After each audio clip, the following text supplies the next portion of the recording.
Hello नमस्कार, simply सुषमामध्ये तुमचं पुन्हा एकदा मनापासून स्वागत। श्रावण म्हटलं की पदार्थांची रेलचेल असते, आपल्याला माहितीच आहे। त्याच्यात तिखटाचे आले, आंबट आले, गोड आले। गोड म्हटलं की माझ्या घरातल्या मुलांना पहिला विचारलं की काय सांगणार? गुलाबजाम, श्रीखंड, बासुंदी। नाही, आता आपण माहितीये ना, मागच्या वेळेला पण काळाच्या आड दडाऱ्या नाही पाहिजे असा पदार्थ मी सांगितलेला, शिरवळ्या। तसाच हा पण आहे ना, पातोळ्या। पातोळ्या बोलले की माझ्या मुलीला माझ्या माहितीये, पण नातवंड थोडंसं उभई उंचावतात, म्हणून आज सगळ्यांसाठी या पातोळ्या। आता बघूया पटकन, या फटाफट होणार आहे। बघूया याचं साहित्य। आता हे साहित्य बघून घेऊया। हे आपण जी मोदकांचं सारण करतो तसंच मागे मी तुम्हाला मँगोचे दाखवलेले, हे आपलं नेहमीचं, त्याच्यात फक्त मी ड्रायफ्रूट टाकले। आणि हे आहे ना सुवासिक तांदूळ, म्हणजे आंबे मोहर घ्या, बासमती घ्या।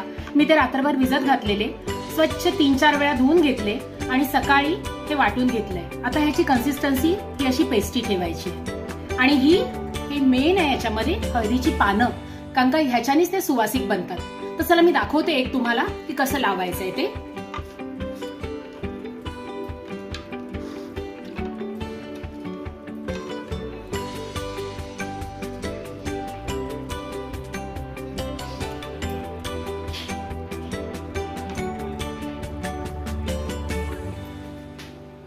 सगळ्यात बेस्ट वे, प्रत्येक वेळेला मी तो प्रकार करते काहीतरी घेऊन, पण बेस्ट वे हाताने लावणं, त्याच्याने खूप छान।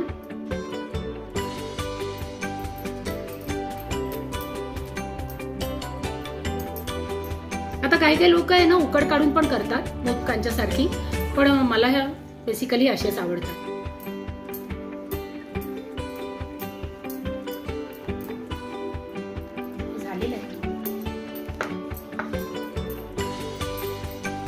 घेऊया आपण सारण।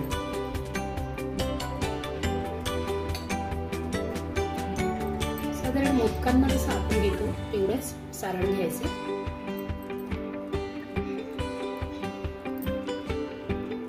बस, किती सिंपल आहे बघितलं, पण लागतो एवढा सुग्रास ना।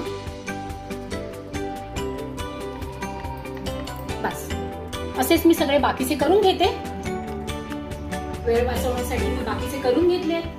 आणि इथे पाण्याचं आधण पण ठेवलं होतं, आता हे आपण ठेवून घेऊया।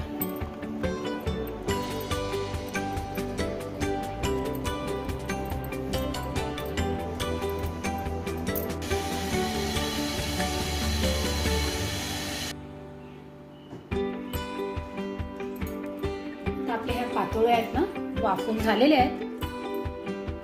आता याच्यावर मस्त गरमागरम तुपाची धार, नक्की करून बघा, खूप छान लागतात। आणि जे गुलाबजाम, श्रीखंड बोलतील ना, त्या मुलांना ते खूप आवडेल।